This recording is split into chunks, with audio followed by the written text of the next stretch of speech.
The next president needs to be the strongest president ever on women's rights and equality and gender inclusion.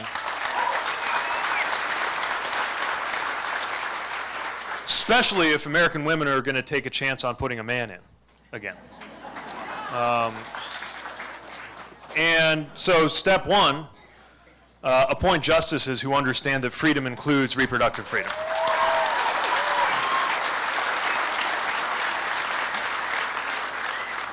I got a whole other plan about depoliticizing the Supreme Court, but I won't dig into it right now. The point is we've got to have the judiciary understand what freedom means.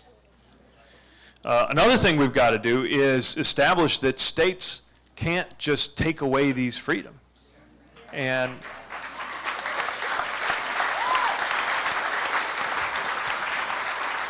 that won't, by the way, be easy. So for good reason, there's a lot of latitude given to states, but we cannot allow Alabama and Georgia and Missouri to put women's lives and health and freedom and autonomy at risk the way they are right now.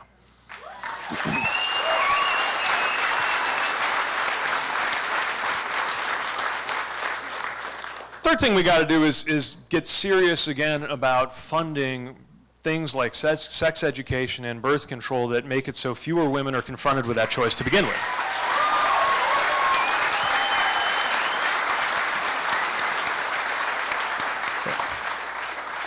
To do that, you got to have a president and an administration that believes in science.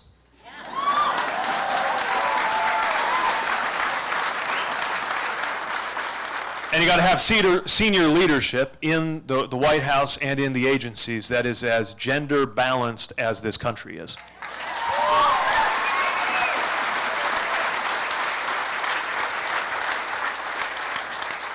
So for starters, that's how we begin, and this is a really important issue that's obviously right now we're seeing it in such an alarming fashion.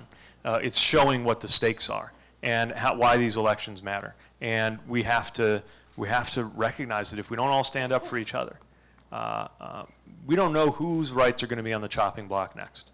So I don't have to be a woman to be ready to stand full-throated at the side of women fighting for autonomy, just like you don't have to be gay to be able to defend my marriage, and we don't have to be black to point to racism in the criminal justice system. All of us are in this together.